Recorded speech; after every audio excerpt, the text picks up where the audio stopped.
Hi guys, subscribe my channel and press the bell icon. Mister villain part 2 দ্বিতীয় পর্ব। নিলয় একটু পরে নীরার দিকে তাকিয়ে দেখে তিনি মনের আনন্দে চকলেট খাচ্ছে। নিলয় তো এবার আরও রেগে যায়। নিলয় নীরার সামনে গিয়ে হাত থেকে চকলেট নিয়ে ছুঁড়ে ফেলে দেয়। নীরা তো নিলয়কে দেখেই ভয় পেয়ে যায়। কিছু বলবে তার আগেই নিলয় কড়া গলায় বলে, নিলয়, এটা কি ক্লাসরুম না ক্যান্টিন? নিলয়ের চিৎকারে পুরো ক্লাসের ছাত্রছাত্রীরা ভয় পেয়ে যায়। আর নীরা নিলয়কে, নীরা, আমার কিউট চকলেটটা ফেলে দিল, শালা ভিলেন, গন্ডার জলহস্তি, তোর কপালে বউ জুটবে না, মনে মনে। নিলয় আর কিছু না বলে ক্লাস শেষ করে বেরিয়ে যায়। নীরা, যাক বাবা, বাঁচলাম। জানিস, এমন খচ্চর পোলা আমি জীবনেও দেখিনি। এর চাইতেও তো আগে টাকলু স্যারটাই ভালো ছিল, বলে পেছনে তাকিয়ে দেখে নিলয় রাগি লুকে তাকিয়ে আছে। নীরা, ওরে মা, বাঁচাও! নিলয়কে দেখে নীরা দৌড়ে ক্লাসের অপর পাশে চলে যায়। আর নিলয় এটা দেখে মনে মনে হাসে। কলেজ ছুটির পর নীরা নাচতে নাচতে ক্লাস থেকে বের হয়। তা দেখে নেশা বলে, নীরার অভ্যাস নাচতে নাচতে আসা ও যাওয়া। নেশা, এই যে নাচের রানী, এত নাচ কই পাস রে? নীরা, আসমান থেকে আসে, তোর সমস্যা? নেশা, না বোন, আমার সমস্যা না। তাই এবার বল, আমাদের নতুন স্যারের ক্লাস কেমন ছিল? নীরা, কোন নতুন স্যার? নেশা, আরে আজ যে নতুন স্যার আসলো। নীরা, আজ আবার নতুন কোন স্যার আসলো? নেশা, তোমার কিউট চকলেটটা যে ফেলে দিয়েছিল, এবার চিনছো বনু?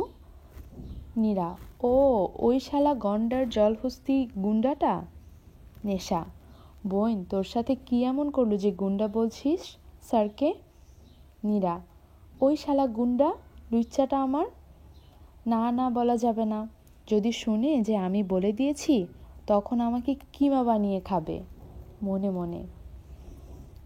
নেশা, কি হলো তোর, থামলি কেন বল? নীরা, আমার আইসক্রিম ফেলে দিয়েছিল। নেশা, তুই না? তা সেদিন বলতে কবে? নীরা, তোর বিয়ের দিন হয়েছে? নেশা, যাক বাবা, আমার আবার কবে বিয়ে হলো? আমাদের গল্পগুলি যদি ভালো লেগে থাকে, লাইক, কমেন্ট এবং শেয়ার করবেন। সাবস্ক্রাইব করে বেল আইকনটি বাজিয়ে আমাদের চ্যানেলের পাশেই থাকুন। নেশা আর কিছু বলে না। দুজনেই ক্লাস করে বাড়ি ফিরে যাওয়ার জন্য গাড়িতে ওঠে। দুজনের বাবা ভালো বন্ধু। তার উপর নেশার বাবা নীরাকে নিজের মেয়ের মতো ভালোবাসে। আর দুজনেও ভালো বান্ধবী, তাই এক গাড়িতে যাওয়া আসা করে। তবে নীরার জন্য ওর আবদার দুজনে একসাথেই যাবে। তবে নীরার যখন মন চাইবে তখন, মানে হলো আলাদাও আসতে পারবে। ওরা যার যার বাসায় ফিরে যায়। তার আগে জেনে আসি নিলয় ও নীরার কানেকশনটা কি, আর নিলয় বা নীরাকে কলেজে জয়েন করলো কেন। কিছুদিন আগের কথা। নিলয় সবে বিদেশ থেকে ফিরেছে, মাসখানেকও হয়নি। নিলয় ওর বন্ধুদের সাথে একটা অনুষ্ঠানে যায়। মাহিরের একটা রিলেটিভের বিয়ে হয়েছে। মাহির নিলয়ের বন্ধু। নিলয় অনুষ্ঠানে গিয়ে বাচ্চাদের চকোলেট বিক্রি করছিল, আর বাচ্চারা খুশি হয়ে নিলয়কে পাপ্পি দিচ্ছিল। ছোট বাচ্চারা কিন্তু। নিলয় এমনিতেই ছোট বাচ্চাদের ভালো জানে বেশি। আরাফাত, মামা, তোকে সেই আগে থেকেই দেখেছি যে কোনো অনুষ্ঠানে এসে আগে বাচ্চাদের চকলেট দিস। এমনকি ইউএসএ ও এরকমটাই করছিস। তোর এতই বাচ্চার শখ, তাহলে বিয়ে করে একটা বাচ্চা নিয়ে নে। নিলয়, দেখ, তুই যদি মার না খাস তাহলে এখান থেকে যা। আর হ্যাঁ, তুই এসবের বুঝবি কি বল? আরাফাত আর কিছুই বলে না। জানে নিলয় ওরকমই, বাচ্চাদের প্রচুর ভালোবাসে। নিলয় চকলেট বিলি করে যাচ্ছে, তখনই নীরা এসে হাত পাতে। নিলয় ভালো করে না দেখেই চকলেট দেয়, কিন্তু নীরা নিলয়কে বাচ্চাদের মতো করে কিস করে। এবার নিলয় খেয়াল করে দেখে কেন কোনো বাচ্চা না, বড় কেউ, তবে বাচ্চাদের মতো চকলেট খেতে ভালোবাসে। নিলয় দাঁড়িয়ে যায়। নীরা নিলয়কে দাঁড়াতে দেখে একটা মিষ্টি হাসি দিয়ে চলে যায়।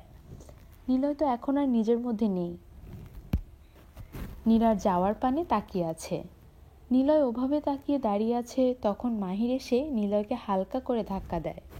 মাহির, কী রে ভাই, এভাবে দাঁড়িয়ে আছিস কেন?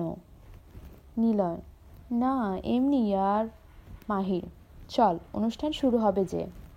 নিলয় কিছু না বলে মাহিরের সাথে অনুষ্ঠানে যায়, কিন্তু কিছুতেই নীরার সেই মিষ্টি হাসিটা ভুলতে পারছে না। আর না তো পারছে বাচ্চাদের মতো নীরার কিসটাকে। সব মিলিয়ে নিলয় এখন অন্য জগতের বাসিন্দা। নিলয় নীরার কথা মনে পড়তেই নিজের অজান্তে হেসে দেয়। নিলয় এসব ভাবতে ভাবতে একটু দূরে সরে আসে, তখনই নীরা দৌড়ে ছুটে এসে নিলয়কে জড়িয়ে ধরে বলে, নীরা, বাঁচান বাঁচান বাঁচান বলে লাফাতে শুরু করে। নিলয়, এই মেয়ে বাঁচান বাঁচান বলে লাফাচ্ছ কেন? কি হয়েছে বলো? নীরা নিলয়ের হাত ধরে একটু সামনে নিয়ে যায়। সামনে গিয়ে নীরা সামনের দিকে হাতের ইশারায় দেখায়। নিলয় তাকিয়ে দেখে সামনে একটা কুকুর, আর সেখানে কিছু চকলেট পড়ে আছে। নিলয়, ওখানে কি? সামনে তো একটা কুকুর। নীরা, আমার চকলেট এনে দিন না প্লিজ, প্লিজ। তখনই কুকুরটা ডাক দিয়ে ওঠে আর নীরা নিলয়কে শক্ত করে জড়িয়ে ধরে। নিলয় নীরাকে আস্তে করে নিজের কাছ থেকে ছাড়িয়ে কুকুরটার দিকে এগিয়ে যায়, আর কুকুরটা চলে যায়। নিলয় চকলেটগুলো কুড়িয়ে নীরার হাতে দেয়, আর নীরা খুশিতে বাচ্চাদের মতো লাফাতে শুরু করে। নীরা, ইয়ে, আমার চকলেট পেয়েছি। নিলয় নীরার কাণ্ড দেখে হেসে দিয়ে বলে, নিলয়, এই পিচ্ছি, তোমার নাম কি? নীরা, আমাকে পিচ্ছি বললেন কেন? আমি মোটেই পিচ্ছি না। নিলয়, আচ্ছা তুমি পিচ্ছি না, ওকে। এবার তো বলো তোমার নামটা কি? নীরা, আমার নাম বলতে হবে কেন? নিলয়, এই যে আমি তোমাকে তখন চকলেট দিলাম, আবার এখন তোমার চকলেটগুলো কুড়িয়ে দিলাম, তাই। নীরা, ও, এসব করলেই বুঝি তাকে নাম বলতে হয়? নিলয়, আরে বোকা না, আচ্ছা তোমার নামটা বললেই তো হয়। নীরা, না বলবো না। আপনাকে আমার নাম বলবো কেন? নিলয়, এভাবে বলবে না তো কিভাবে বলবে, তা আমার জানা আছে মনে মনে। আচ্ছা তুমি যদি তোমার নাম বলো তাহলে তোমাকে আমি এতগুলো চকলেট দেব। নীরা, সত্যি? নিলয়, হ্যাঁ, আগে তোমার নাম বলো, তাহলেই দেব। নীরা, আমার নাম নিহারিকা ইসলাম নীরা, সবাই নীরা বলেই ডাকে। নিলয়, ও, অনেক সুন্দর নাম তো তোমার। নীরা, এখন আমার চকলেট দিন। নিলয়, এখন তো নেই, পরে দিব কেমন? নীরা, আমাদের গল্পগুলো যদি ভালো লেগে থাকে লাইক, কমেন্ট এবং শেয়ার করবেন। পাশাপাশি সাবস্ক্রাইব করে বেল আইকনটি বাজিয়ে আমাদের চ্যানেলটির সাথেই থাকুন।